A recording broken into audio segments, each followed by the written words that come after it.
Ben ritrovati da Rosalba Baldino in studio per questa nuova edizione del nostro TG. In apertura, come di consueto, il bollettino ufficiale della Regione Calabria sui casi di coronavirus. Sono 292 i positivi, 19 in più rispetto a ieri. Vediamo. In Calabria ad oggi sono stati effettuati 3.144 tamponi. Le persone risultate positive al coronavirus sono 292, 19 in più rispetto a ieri. Quelle negative sono 2.852. Territorialmente i casi positivi sono così distribuiti: Catanzaro 11 in reparto, 11 in rianimazione, 38 in isolamento domiciliare; Cosenza 30 in reparto, 4 in rianimazione, 29 in isolamento domiciliare e 3 deceduti. Reggio Calabria 21 in reparto, 5 in rianimazione, 60 in isolamento domiciliare, 5 guariti, 3 deceduti. Vibo Valentia 2 in reparto, 15 in isolamento domiciliare. Crotone 18 in reparto, 36 in isolamento domiciliare, 1 deceduto. I soggetti in quarantena volontaria sono 6.884 così distribuiti: Cosenza 1.334, Crotone 623, Catanzaro 668, Vibo Valentia 750, Reggio Calabria 3.509. Le persone giunte in Calabria che si sono registrate al sito della Regione Calabria sono 11.191. Nel conteggio sono compresi anche i 2 pazienti di Bergamo trasferiti a Catanzaro. E nel pomeriggio nuova ordinanza della governatrice Iole Santelli, chiuso il comune di Serra San Bruno dove si sono registrati nuovi casi, e così salgono a 6 i comuni definiti in zona rossa. Vediamo. Dalla cittadella regionale l'ordinanza è arrivata nel pomeriggio. La governatrice Iole Santelli ha firmato il provvedimento di chiusura del comune di Serra San Bruno nel Vibonese. Una misura, spiega, che si è resa necessaria a seguito dei casi di positività al coronavirus che si sono registrati negli ultimi giorni. Salgono così a 6 i comuni calabresi per cui è stata disposta l'ordinanza di chiusura. Serra San Bruno si aggiunge a Montebello Ionico nel Reggino, Cutro nel Crotonese, San Lucido Rogliano e Santo Stefano di Rogliano nel Cosentino.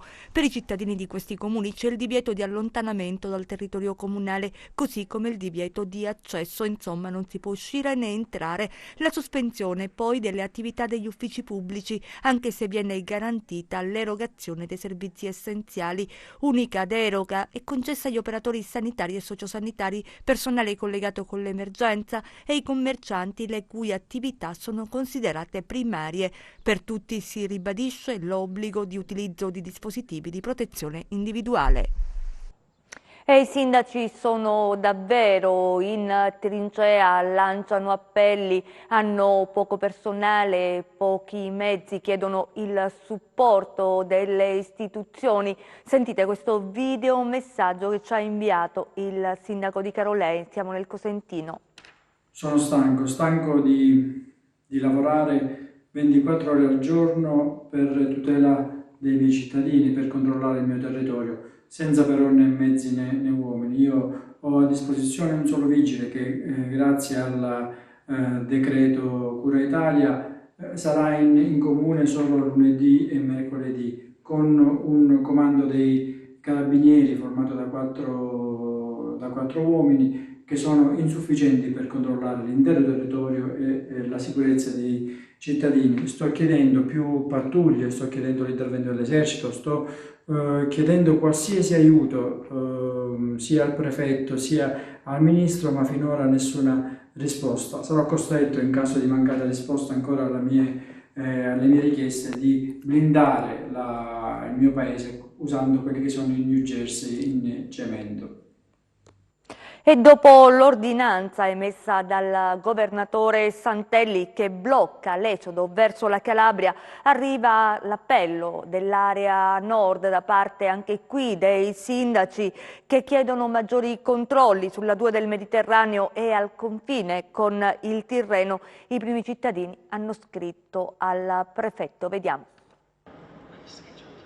Queste immagini che vi mostriamo stanno facendo il giro del mondo e raccontano quanto accaduto ieri nella stazione ferroviaria di Milano, dove alcuni viaggiatori diretti al sud hanno dovuto fare dietrofront perché bloccati dalle forze dell'ordine dopo l'ordinanza regionale della Calabria del 22 marzo che limita ingressi e spostamenti da e per la nostra regione. Serve un checkpoint per regolare e intensificare i controlli di accesso al nord della Calabria, è quanto chiedono i sindaci del Pollino e del Tirreno Cosentino al prefetto Cinzia Guercio dopo l'ordinanza emessa dal governatore Santelli. I primi cittadini di Castrovillari, Laino Borgo, Laino Castello, Morano Calabro, Mormanno, Orso Marso e Papasidero in un documento affermano che, considerata la porta d'ingresso per il territorio regionale, si rende necessario per scongiurare eventuali arrivi di persone che potrebbero elevare il rischio di diffusione del contagio da Covid-19. La parte nord della Calabria, dicono i sindaci,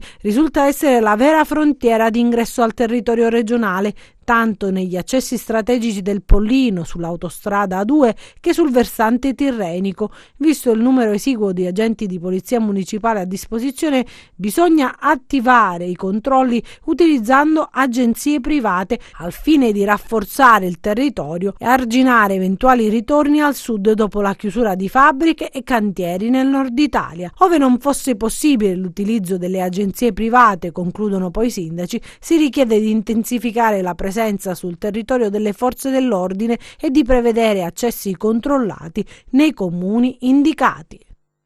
E dalle parole dei sindaci si evidenzia quanto sia complicato poi praticamente far rispettare le direttive del governo che sono in vigore da oggi. Il prefetto di Cosenza, Cinzia Guercio, si rivolge direttamente ai cittadini e dice: rispettate le regole. Vediamo. Da oggi in vigore le nuove misure varate dal governo per contrastare il contagio da coronavirus, provvedimenti più severi che il prefetto di Cosenza, da alto funzionario dello Stato, invita a rispettare. Sappiamo perfettamente che è un grande sacrificio restare dentro casa, ma è l'unico modo nel quale possiamo contenere il contagio. Voglio rassicurare i cittadini di Cosenza del fatto che si sta provvedendo